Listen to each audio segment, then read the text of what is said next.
Hoje tem uma dívida, pelo menos é o que é colocado publicamente, na casa de 2 bilhões de reais, quando se soma o passivo com o estádio com as outras dívidas do clube. Perfeito. É esse mesmo número? O Corinthians hoje deve 2 bi?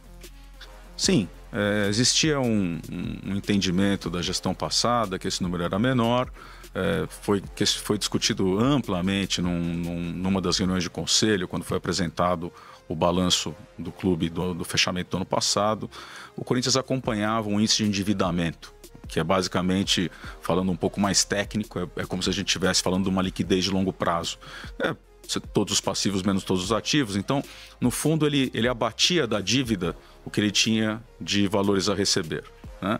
Ok, é uma medida que mostra que você está evoluindo sua dívida junto com o seu gasto, se ela ficar estacionada, né? Mas não é o que de fato mede como a dívida evolui, né? Então, quando a gente pensa naquele conceito onde eu olho tudo que tem característica de dívida, menos o que eu tenho de caixa equivalente caixa, que é o que eu tenho à disposição no meu caixa, sim, a dívida ela hoje é na casa de 2 bi 100, para ser mais exato, no último balancete que foi gerado aí com o fechamento de março. Havia uma informação que o Corinthians teria contratado a EY, a Ernst Young, para fazer uma auditoria externa da sua dívida. Esse retrato é fruto dessa auditoria?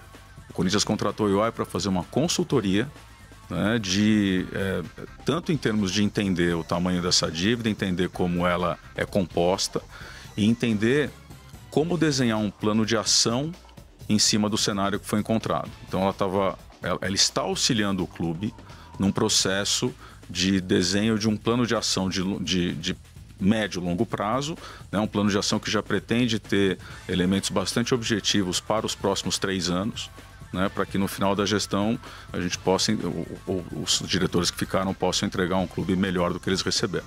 O Corinthians tem uma dívida muito maior do que a sua receita anual. É possível acreditar numa recuperação financeira do Corinthians?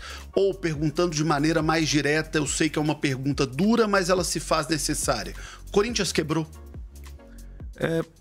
De fato é uma pergunta dura e a resposta é não. O Corinthians não quebrou, tá? Eu te explico por quê. A dívida ela é composta de 3 grandes blocos. Então, ela tem um primeiro bloco, mais fácil de entender, que é o da Arena, né?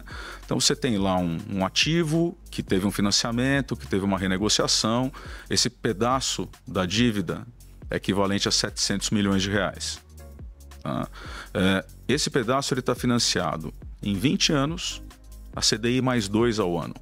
Veja, não é uma dívida cara, é uma dívida alta, é uma dívida que custa. Mas ela é pagável. Ela é uma dívida de mercado, que se eu for buscar um dinheiro no mercado hoje, eu não vou conseguir buscar essa taxa. Então, ele não é um financiamento caro, tá? Outro bloco importantíssimo da dívida é a parte de impostos, que foram refinanciados com o governo, basicamente estão falando de governo federal, tá? Então, a gente tem ali um bloco de 600 milhões de impostos que foram tema de Profut e Perse, que não sei se os telespectadores acompanharam, foi o programa de recuperação do setor de entretenimento, né? Esses 600 milhões eles estão financiados em 12 anos. Estamos falando então de 1 bilhão e 300 milhões de reais financiados, divididos entre 12 e 20 anos. Entre 12 e 20 anos, sendo que, da mesma forma que eu comentei que aquele juro da Arena é um juro barato, o juro do imposto ele é mais barato ainda, que ele está indexado a Selic, apenas Selic, né? Então, são dívidas de longo prazo, elas vão machucar sim o caixa do clube, se a gente pegar o endividamento, mas assim, se a gente pegar o endividamento total, né, ele custará para o clube esse ano alguma coisa da ordem de 200 milhões de reais. Então, o Corinthians começa o ano tendo uma conta de 200 milhões de reais para pagar apenas do estádio, mais a dívida com... Não, a dívida inteira. A dívida inteira? A dívida inteira, né? Então, a gente falou de estádio, a gente falou de impostos. Tem um outro componente da dívida, que é aquele... a gente pode até chamar de curto prazo, tá? Mas tudo aquilo que já está vencido, né? Tudo aquilo que tem do dia a dia do negócio. Salário de jogadores, de profissionais, fornecedores. Fornecedores, empresários, contratações de jogadores que eventualmente deve para um clube ou para outro clube. Perfeitamente. Né? Então tem dívidas mais longas ali e tem muita coisa que está vencida, que a gente já recebeu que essa gestão já recebeu vencida na transição. Mas